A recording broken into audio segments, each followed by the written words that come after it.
আইনের চেয়ে কোনো স্মার্ট আইন পৃথিবীবাসী বানাতে পারে? এজন্য আল্লাহ বললেন, ওয়ামা কানা লিমুমিনিন ওয়ালা মুমিনাতিন ইযা কাদাল্লাহু ওয়া রাসূলুহু আমরান আন ইয়াকুনা লাহুমুল খিয়ারাতু মিন আমরিহিম। আল্লাহ রাসূলের বিধান যখন জানা হয়ে যায়, কোনো মুমিন বান্দা বান্দি তাদের আর নিজেদের পক্ষ থেকে কোনো অপশন থাকে না, কোনো চয়েস নেই। আমার আল্লাহ বলেছে 5 ওয়াক্ত নামাজ জামাতের সাথে পড়ো, এর উপরে আমাদের কোনো কথা আছে নাকি? আল্লাহ নারীদেরকে বললেন হিজাব পরে রাস্তায় বের হও, এর উপরে কোনো কথা আছে নাকি? আল্লাহ বললেন সমাজের ফিনান্সিয়াল ট্রানজাকশন গুলো ব্যবসার মাধ্যমে হবে, কোনো সুদের কারবার চলবে না, এর উপরে মুমিনদের কোনো কথা আছে নাকি? আল্লাহ রাসূল যেটা বলছে ওইটাই পাই না, ওইটাই সবচেয়ে শ্রেষ্ঠ। খেয়াল রাখবেন, এর চেয়ে বেশি শ্রেষ্ঠ হতে পারে? এক সাহাবী বললেন আমি সারা রাত তাহাজ্জুদ পড়ব, ঘুমাবো না। এক সাহাবী বলল আমি আর স্ত্রীদের কাছে যাব না। আরেক সাহাবী বলল সারা বছর আমি রোজা রাখবো, আমি কোনোদিন রোজা ভাঙবো না। আল্লাহ রাসূল সাল্লাল্লাহু আলাইহি ওয়াসাল্লাম রেগে গেলেন, কারণ আল্লাহ রাসূল সাল্লাল্লাহু আলাইহি ওয়াসাল্লাম এগুলো শিখাইছেন আমাদেরকে। সারা রাত তাহাজ্জুদ এগুলো শিখাইছে, সারা বছর রোজা শিখাইছে, স্ত্রীদের থেকে আলাদা দূরে দূরে থাকা এগুলো শিখাইছে।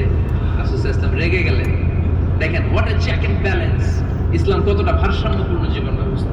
আল্লাহ রাসূল সাল্লাল্লাহু আলাইহি ওয়াসাল্লাম ডেকে বলেন, কার এত সাহস যে বলেছে সারা রাত তাহাজ্জুদ পড়বে? কই, আমি নবী তো সারা রাত তাহাজ্জুদ পড়ি, আমি নবী তো তাহাজ্জুদ পড়ি আবার ঘুমাই, তো আমি ঘুমাইয়া আল্লাহর এত বড় প্রিয় বান্দা হতে পারি, তোমার সমস্যা কোথায়?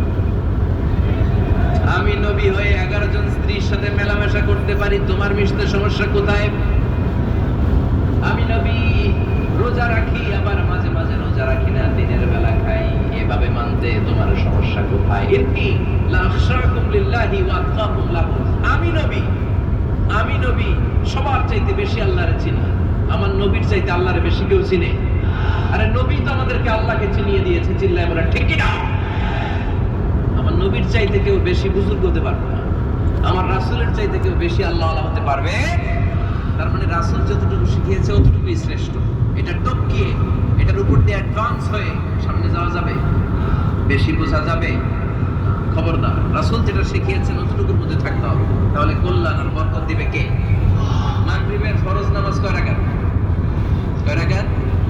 কেউ যদি বলে আমি অনেক বড় আল্লাহর ওলি, আমি 5 রাকাত পড়ব, সওয়াব বেশি হবে।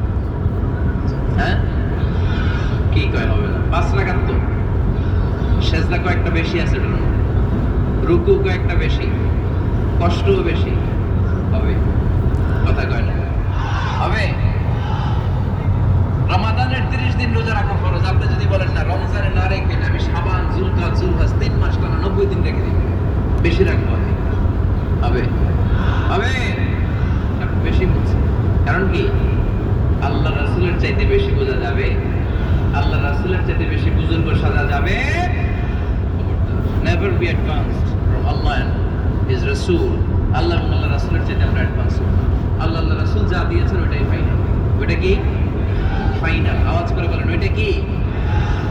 তাহলে সামাজিক সুখ সম্প্রীতির প্রধান মাধ্যম হচ্ছে আল্লাহ রাসূল যা বলেছে এটাই আমরা মানব, এর উপর আমরা কোনো কথা বলতে চাই? এরপর আল্লাহ ইমানদারদেরকে আবার ডাক দিলেন, বললেন ইয়া আইয়ুহাল্লাযীনা আমানু লা তারফাউ আসওয়াতাকুম ফাওকা সাওতিন নবী। ও বিশ্বাসীরা খবরদার, আমার নবীর কণ্ঠের চাইতে তোমাদের কণ্ঠ বড় করো না। ঘোষণাটা কার? কারণ সাহাবারা আল্লাহ রাসূল সাল্লাল্লাহু আলাইহি ওয়াসাল্লামের চারদিকে ঘিরে বসে থাকতো, এজন্য সাহাবাদেরকে উদ্দেশ্য করে আল্লাহ বললেন আমার নবীর গলার সাউন্ড যতটুকু তোমাদের সাউন্ড থাকবে অতটুকু বা অতটুকুর চেয়ে কম, এর চেয়ে বড় হওয়া যাবে তাহলে বেয়াদবি হয়ে যাবে। তাহলে কি হয়ে যাবে? বনু তামিম গোত্রের নেতা কে হবে? আল্লাহর হাবিব সাল্লাল্লাহু আলাইহি ওয়াসাল্লাম। আবু বকর রাদিয়াল্লাহু তাআলা আনহু বললেন আমার মনে হয় এই লোকটা